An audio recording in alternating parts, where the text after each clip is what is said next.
Bonsoir, bonjour chers amis, je souhaiterais aujourd'hui aborder deux sujets avec vous. Un sujet qui concerne l'actualité locale, mais qui au-delà de l'actualité nous interpelle, c'est le climat social. Et puis un autre sujet qui est un sujet national, qui est la déclaration de M. Mariani, député, qui a indiqué et fait un parallèle entre l'enlèvement de ces jeunes femmes par une secte qui a prétendu vouloir ou qui veut en faire des esclaves et puis l'esclavage en général. Alors en ce qui concerne l'actualité martiniquaise, nous sommes interpellés par le climat social et par les conflits et par les incompréhensions ou le manque de construction du dialogue social. Dans le dialogue social, il y a une responsabilité partagée. Je pense que les chefs d'entreprise ont une lourde responsabilité. Elle est lourde de conséquences, mais aussi lourde parce que quelquefois ils ne mesurent pas l'importance et la nécessité de faire vivre le dialogue. C'est leur responsabilité et ils doivent faciliter, penser en amont la nécessité de ce dialogue. Et puis la responsabilité des représentants salariaux, des syndicalistes, qui doivent savoir mesurer les limites auxquelles sont confrontés un chef d'entreprise, parce que le chef d'entreprise, il ne peut pas tout, et il ne peut pas simplement mesurer sa réponse à la pression qui est exercée sur lui. Bon, en quelque sorte, quand il est le dos au mur, vous aurez beau lui mettre le couteau sous la gorge, il ne pourra pas signer, et donc il ne signera pas. C'est un peu comme si vous lui demandiez d'ouvrir le coffre dont il n'a pas la clé. Et donc, il faut que le dialogue soit construit. Il faut que les patrons comprennent que le dialogue social est une nécessité de la modernité et de la complexité de nos sociétés. Et il faut que les salariés entendent que tout n'est pas possible, en tout cas pas tout de suite, et que la règle du rapport de force n'est pas une règle moderne du dialogue social. Voilà ce que je voulais vous dire concernant le dialogue social. Je souhaite donc qu'il y ait plus d'entente dans les entreprises, même si les conflits font partie de la vie, comme de la vie des entreprises, il ne doit pas être une règle et une fin en soi, et il faut savoir, comme disait un grand syndicaliste, mettre fin à un conflit. Voilà le premier thème que je voulais aborder avec vous et vous conduire à la réflexion. J'ai été outré, j'ai été révolté d'entendre la déclaration par le tweet qui nous était relayé par les médias de M. Mariani, qui est député UMP.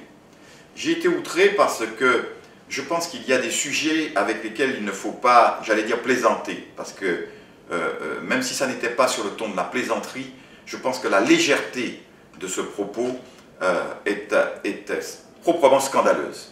On ne peut pas, sur un sujet aussi sensible que l'esclavage, faire des parallèles du type de celui qui a été fait. M.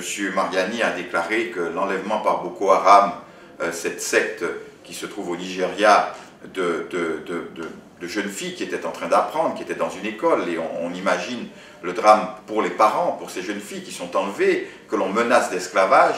M.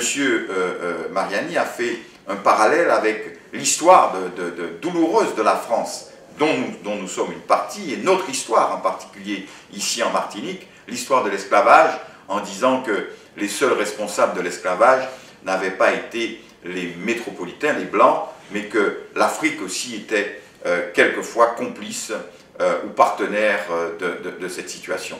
Alors, ce parallèle est à mon avis, proprement honteux, parce qu'il constitue une forme en quelque sorte, de disculpation pour ceux qui ont été les auteurs de cette ignominie qui, aujourd'hui encore, nous permet de réfléchir sur ce que les hommes peuvent faire d'horrible quand ils ne mesurent pas la communauté que nous constituons, la communauté d'humanité, de frères et de sœurs qui sont tous égaux et qui ne peuvent pas voir leur dignité, leur liberté aliénée sur des rapports de force et des rapports d'intérêt.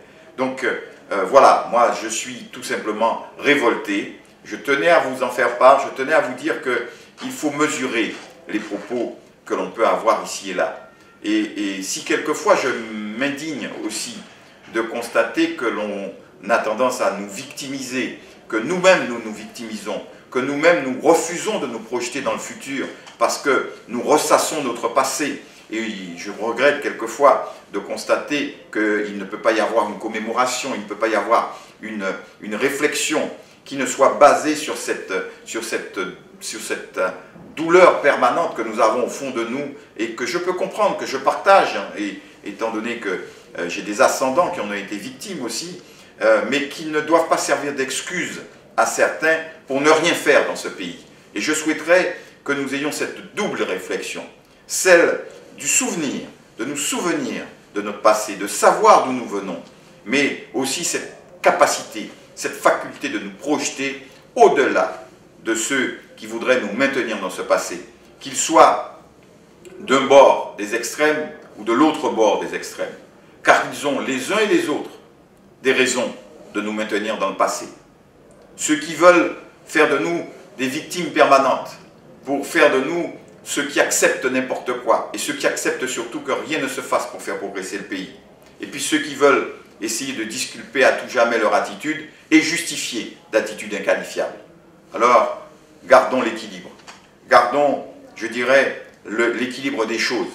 Et soyons de ceux qui se disent que si nous devons nous appuyer sur notre passé pour savoir qui nous sommes et avoir les valeurs qui fondent la construction de notre avenir, nous devons aussi penser à notre avenir et ne pas renoncer, refuser à l'effort, refuser à l'ouverture à l'autre, refuser la générosité vers les autres, quels qu'ils soient, et précisément parce que nous avons été victimes, et non pas être des réducteurs de notre pensée en nous disant que nous avons été une fois battus et que nous serons toujours battus. Je veux d'une Martinique debout, je veux d'une Martinique fière, je veux donc d'une Martinique universelle et qui n'accepte pas les insultes d'où qu'elles viennent, même si elles viennent d'un député UMP, mais qui non plus ne se replie pas sur son passé et qui ne pleure pas en se gémissant sans rien faire pour construire son avenir.